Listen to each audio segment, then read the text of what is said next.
வணக்கம். நான் இந்த காணொளியில் உங்கள்கிட்ட ஷேர் பண்ணுற கண்டென்ட் என்னென்னு பார்த்தீங்கன்னா, சித்தர்கள் நம் வாழ்வில் ஏன் தலையிடுகிறார்கள், இல்லை நம்ம அவங்ககிட்ட ஏன் போகிறோம் அப்படிங்கிறதுக்கு நான் உணர்ந்த சில விஷயங்களை ஷேர் பண்ணலான்னு இருக்கேன். இப்போது உதாரணமாக சொல்லணுன்னா, நம்ம இப்போது காய்கறி வாங்கணுன்னா காய்கறி கடைக்கு போகிறோம், பலசரக்கு வாங்கணுன்னா பலசரக்குகள் வாங்குகிற இடத்துக்கு போகிறோம். வீட்டுக்கு தேவையான ஹோம் அப்ளையன்ஸ் வாங்கணுன்னா அங்கே மிக்ஸி கிரைண்டர் இந்த மாதிரி வெசல்ஸ் அந்த மாதிரி போகிறோம். அப்போ ஒரு ஒரு பொருளுக்கும் ஒரு ஒரு கடைக்கு போகிறோம் இல்லைங்களா? அதே மாதிரி நம்ம உடலுக்கு ஏதாவது நோய் வந்தால் அந்த நோய்க்கு மருத்துவம் பார்க்குறதுக்கு அந்த ஸ்பெஷலிஸ்டான டாக்டர்கிட்ட போகிறோம்.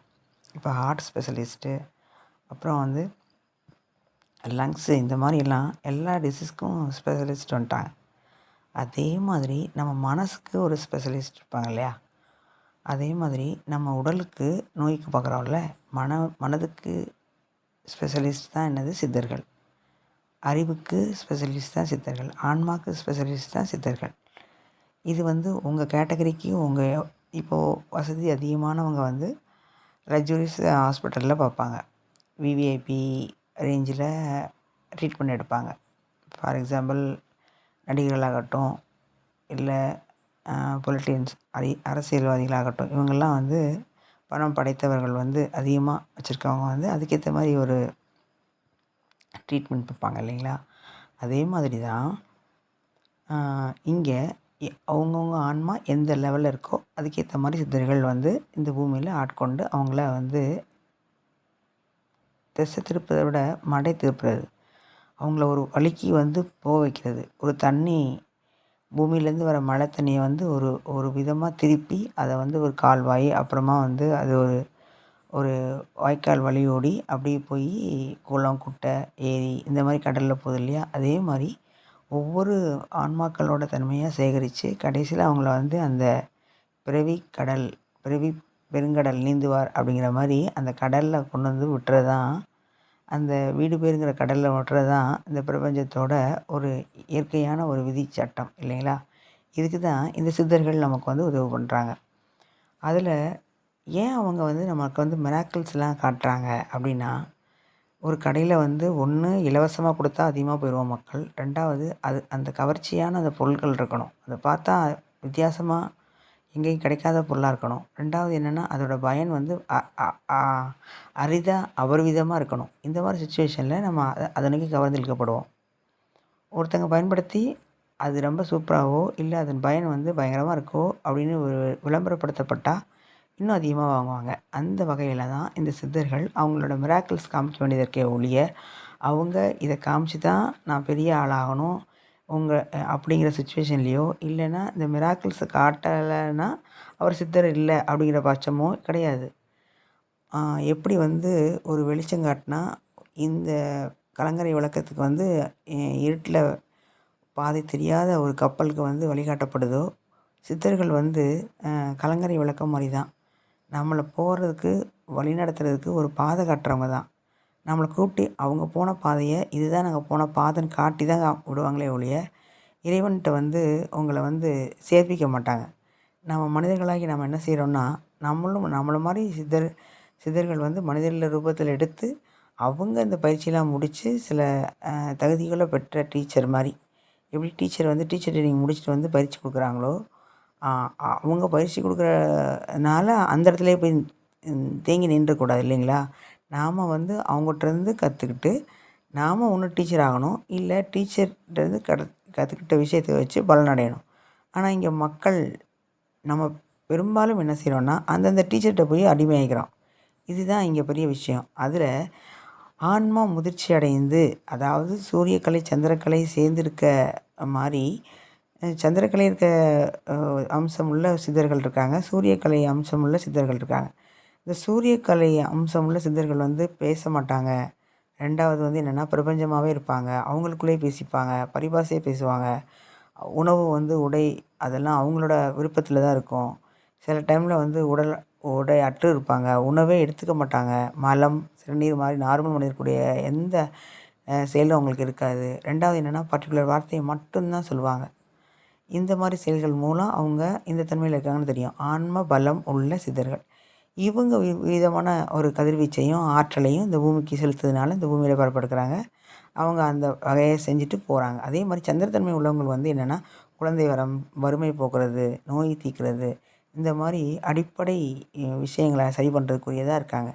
அந்த ஆன்ம பலம் பொருந்தியவங்க வந்து நம்ம ஆன்மாக்கு பலத்தையும் சக்தியையும் அதோட தன்மையில் நிறை குறைகளை சரி பண்ணுறதுக்கும் வராங்க. சந்திரத்தன்மை உள்ள சித்தர்கள் வந்து செல்வம், வறுமையை போக்குறது. ஏன்னா நீங்கள் வறுமையாகவோ பசியோடு இருந்தால் நீங்கள் எப்படி ஆன்மாவையும் மனசையும் பார்ப்பீங்க?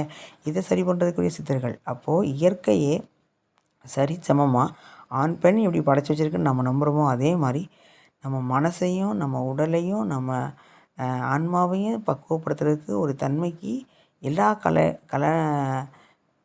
களத்தில் வந்து எல்லாமே வந்து கொடுத்து நம்மளை வந்து பக்குவப்படுத்தி பரிபூர்ணமாக நம்மளை வந்து வீடு பேர் அடைய வைக்கிறதுக்கு தான் எல்லா முயற்சியும் செய்யுது. அதை நோக்கி தான் நம்மளை வந்து திசை திருப்புது. அதுக்காண்டி தான் இங்கே வந்தவங்கிறது திரும்ப திரும்ப உணர்த்திகிட்டே இருக்குது. ஒரு கேள்வி இருக்கலாம், இது ஏன் திரும்ப மனுஷனை பிறக்க வைக்கணும், நம்மளை வந்து அனுபவம் எடுத்து வைக்கணும், அப்புறம் திரும்ப நம்ம வீடு பேர் அடைய வைக்கணும், அதுக்கு முதலே நம்ம வீடு பேர் அடையிற இடத்துலையே நம்ம வச்சிட்டோம்னா எந்த தொல்லையும் இல்லையேன்னு நமக்கு தோணலாம். இது வந்து எப்படின்னு கேட்டிங்கன்னா, இது இறைவனோட ஒரு கனவு, இறைவனோட ஒரு ஒரு கற்பனை. அதில் நம்ம பாத்திரமாக இருக்கோங்கிறத உணரும்போது இந்த கேள்வி மறைஞ்சிரும். நீங்கள் வந்து ஒரு ஆன்ம நிலையில் வளர்ச்சி அடைஞ்சிட்டே வரும்போது, முதுமை அடைச்சிட்டே வரும்போது என்ன ஆயிரும் அப்படின்னா, இந்த கேள்விக்கெல்லாம் ஆன்சர் வரதை விட கேள்வியும் வராது, ஆன்சரும் வராது. இங்கே மௌனம் ஆயிரும். அந்த மௌனத்தன்மை வந்தோடனே நமக்குள்ளே எல்லாமே ஆன்சர் கிடச்சிரும்.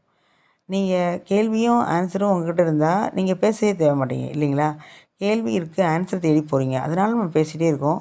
குழப்பம் இருக்குது, அதனால் நம்ம அலைகிறோம். ஆனால் நம்ம அந்த சந்திரத்தன்மையும் சூரியத்தன்மையும் உள்ள சித்தர்கள் நம்மக்கிட்ட முழுமையாக சில விஷயங்களையோ இல்லை நமக்குள்ள தன்மையை பட்டை தீட்டி அவங்க வந்து ஒரு ஒழுங்குமுறைப்படுத்தும் போது நமக்கு வந்து ரெண்டும் சமநிலைப்பட்டு சிவசக்தி நிலை வந்து ஒரு யூனியனுங்கிற தன்மையில் சேர்ந்து நம்ம வந்து அந்த ஐக்கிய நிலையில் நம்ம இங்கே பரிபூர்ணங்கிற தன்மையை உணர்ந்து நம்ம வீடு பேர் அடைஞ்சிருப்போம்.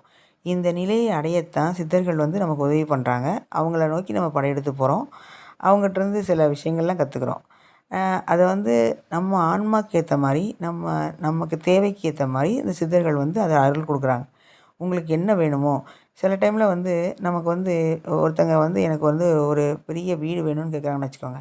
அவர் வீடு அனுபவிக்கிற சுச்சுவேஷனில் அவர் இருக்கவே மாட்டார்னா அந்த வீடை பற்றி சித்தர் பேசவே மாட்டார். ஆனால் நம்ம நினச்சிப்போம் ஒரு வீடு கேட்குறது கூட சித்தர் வந்து தரமாட்டேங்கிறாருன்னு வருத்தப்படுவோம். இந்த மாதிரி நமக்கு வந்து முக்காலமும் நமக்கு தெரியாது. அதனால் நமக்கு எது சரியும் தப்புன்னு உணர முடியாது. ஆனால் சித்தர்கள் வந்து எல்லாம் உணர்ந்ததுனால நமக்கு என்ன வேணும், நமக்கு எந்த தன்மைக்கான நாங்கள் வந்திருக்கோங்கிறத வந்து அவங்க அந்த ஞான தன்மையிலேருந்து யோசித்து அவங்க வந்து பின்னாடி நடக்கிறதையும் யோசித்து சொல்கிறதுனால சில விஷயங்கள் நமக்கு தருவாங்க, சில விஷயங்கள் நமக்கு தரமாட்டாங்க. அதன் மூலம் நம்ம என்ன தெளிவு புரிஞ்சுக்கலாம் அப்படின்னா, நமக்கு நன்மையின் பொருட்டு மட்டும்தான் இந்த செயல் நடக்குமே ஒழிய, தீமை செய்கிறது கூட அந்த தீமை நடந்தால் கூட அதுலேயும் ஒரு நன்மை இருக்குங்கிறத நமக்கு உணர வச்சுருவாங்க. அந்த பரிபக்குவம் நமக்கு எப்படி வரும்னு கேட்டிங்கன்னா, நம்ம வந்து அந்த ஆன்ம வளர்ச்சியை அடையும் போதோ, இல்லை நம்ம அந்த பாதையில் வந்து நம்ம முன்னேற்றம் அடைஞ்சிட்ருக்கும்போதோ நம்மளால் உணர முடியும். ஸோ அப்போ சித்தர்கள் பற்றி நம்ம பேசுகிறோம், சித்தர்கள் பற்றி நம்ம யோசிக்கிறோம், சித்தர்கள் பற்றி சில பேரை வந்து உச்சரிக்கிறோம் அப்படின்னா, அதுக்குள்ளே நம்ம எனர்ஜி தேவைப்படுது. அதனால அவங்க கவர்ந்து அவங்க நம்மளை இழுத்து நமக்கு அருள் கொடுத்து போகிறாங்க. அந்த வகையில் இந்த படத்தில் இருக்கிறது சோமையா சித்தருங்கிறவங்க திருப்பரங்குன்றத்தில் ஜீவசமாதி அடைஞ்சவங்க. சோமையானா சோமசுந்தர கடவுள். மதுரையில் இருக்க மதுரை மீனாட்சி அம்மனோட சிவன் இருக்காங்கள்ல, அவங்க பேர் தான். இவர் வந்து எங்கே பிறந்தார், எங்கே வாழ்ந்தார், எந்த மாதிரி அம்மா அப்பா யாருமே தெரியாமல் அதாவது திருப்பரங்குன்றத்துக்கு மாயாண்டி சித்தர்களால் வந்து அறிமுகப்படுத்தப்பட்டு தான் இவர். அப்போது இவரோட தன்மையின் மூலம் அங்கே சுற்றி இருக்க அந்த தன்மை ஃபுல்லாகவே வந்து ஆன்ம பலம் படப்படுது. அப்போது இயற்கையே மனித ரூபம் எடுத்து இல்லை மனிதனையே முழுமையடைந்து மனிதனை தேர்ந்தெடுத்து மக்களுக்கு எந்த மாதிரி ஆன்ம பலம் கொடுக்கணும், மனபலம் கொடுக்கணும், உடல்லேருந்து அவங்க நோய்களை தீர்க்கணும், எப்படி மனிதன் வந்து முழுமை நோக்கி பாதையை திருப்பணுங்கிறதுக்காண்டியே மனிதர்களை தேர்ந்தெடுத்து மனிதர்கள் சுய விருப்பம் கொண்டு அந்த பணியையும் அவங்க விரும்பி செயல்பட்டு மக்களுக்கு உதவி செய்கிறதுக்கு தான் வராங்க. அதனால தான் நம்ம சித்தர்கள் வந்து திரும்ப நமக்கு வந்து ஆன்மாக்கு பொருத்தமான நம்ம ஃப்ரீக்குவன்சிக்கு ஏற்ற சித்தர்களை நம்ம வந்து நம்ம அவங்கள வழிபடுறது மூலம் நம்ம ஒரு தெளிவான தன்மையை நம்ம உணர்ந்துக்க முடியுது. இதில் ஒரு விஷயம் என்னென்னா, அது வந்து மதுரையில் வந்து மீனாட்சி அம்மன் கோயிலுக்கும் திருப்பரங்குன்றத்துக்கும் நடுவில் அந்த இது இருக்குது. இந்த சித்தர் வரும்போது சிவகணின்னு சொன்னாங்களாம். சிவகணின்னா கனிங்கிறதே வந்து முழுமை அடைஞ்சவங்க. சிவகனினா சிவநிலையில் உயர்ந்தவர்கள்.